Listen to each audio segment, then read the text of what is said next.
கிறிஸ்துவுக்குள் அன்பானவர்களே, கிறிஸ்தவர்களின் மனதை புண்படுத்தி விட்டார் தந்தை எஸ்.ஜே. பிர்க்மான்ஸ் என்று சமூக வலைதளங்களிலே சில வீடியோக்கள் பரவி வருகிறது. தன்னுடைய பிறந்த நாள் அன்று தந்தை எஸ்.ஜே. பிர்க்மான்ஸ் ஐயா பைபிளை போன்று வடிவமைக்கப்பட்ட ஒரு கேக்கை அவர் வெட்டியிருக்கிறார். அந்த கேக்கானது பைபிளை போன்று வடிவமைக்கப்பட்டிருந்ததால் இந்த சர்ச்சை எழுந்துள்ளது. இது வைரல் கிறிஸ்டியன் தமிழ் என்ற இந்த சேனலுக்கு நான் உங்களை வரவேற்கிறேன்.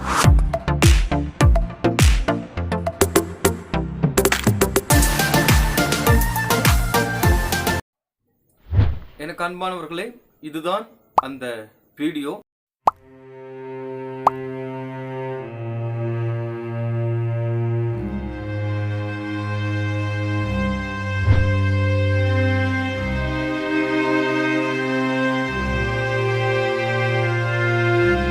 இதற்கு முன்பதாக இதுபோன்ற சர்ச்சைகள் எழுந்ததாக நான் பார்க்கவில்லை.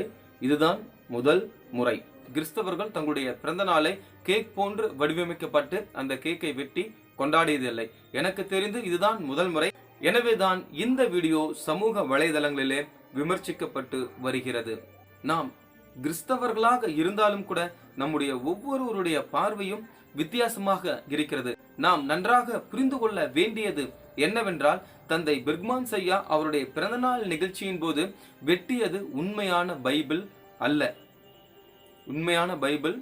என்பதை நாம் நன்றாக புரிந்து கொள்ள வேண்டும். கேக்குகளாலும் கிருமிகளாலும் பைபிளை போன்று வடிவமைக்கப்பட்ட ஒரு உணவுப் பொருள். தந்தை பிர்க்மான்ஸ் ஐயா அவர்கள் ஒருபோதும் பரிசுத்த வேதாகமத்தை அவமதிப்பவர் அல்ல. நான் சமூக வலைதளங்களிலே வைரலான பல வீடியோக்களை பார்த்திருக்கிறேன்.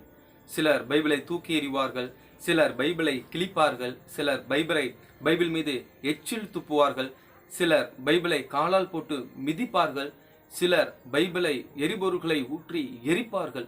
இதுதான் உண்மையான பைபிளை அவமதிப்பதாகும். இதை நாம் நன்கு புரிந்து கொள்ள வேண்டும்.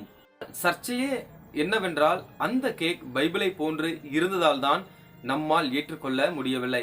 தற்போது அவருடைய பிறந்த நாளில் வெட்டப்பட்ட கேக் பைபிளை போன்று இருந்ததால் விமர்சனத்துக்குள்ளாகி இருக்கிறது. நாம் இதை நன்றாக தெளிவாக புரிய வைத்து விட்டால் இது போன்ற சர்ச்சைகள் எழும்பாது. ஏனென்றால் இது ஒரு தேவையில்லாத கருப்பொருளாகும். அதை நாம் பார்த்து அதை விமர்சித்து சமூக வலைதளங்களிலே பதிவிட்டு அவர் பெயரை குறிப்பிட்டு இது ஒரு தவறான முன்னுதாரணம் என்று சொல்வது சரியல்ல.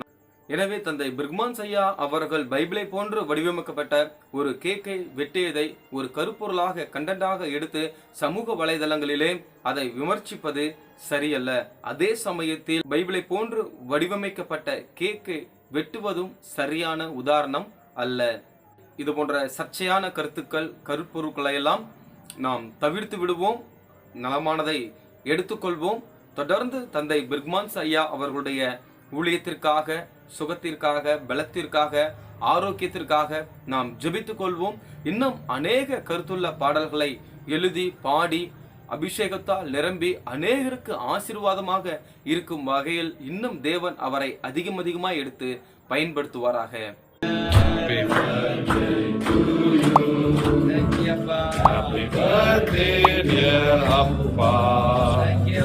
Happy birthday to you.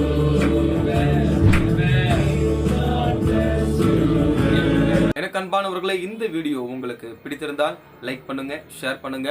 உங்கள் கருத்துக்களையும் மறவாமல் கமெண்ட் பாக்ஸ்ல கமெண்ட் பண்ணுங்க. தேங்க்ஸ் ஃபார் வாட்சிங். God bless you all. கிறிஸ்துவுக்குள் பிரியமானவர்களே, கிறிஸ்தவ தகவல்களையும் செய்திகளையும் உடனுக்குடன் அறிந்து கொள்ள நமது வைரல் கிறிஸ்டியன் தமிழ் என்ற இந்த சேனலை சப்ஸ்கிரைப் செய்து கொள்ளுங்கள்.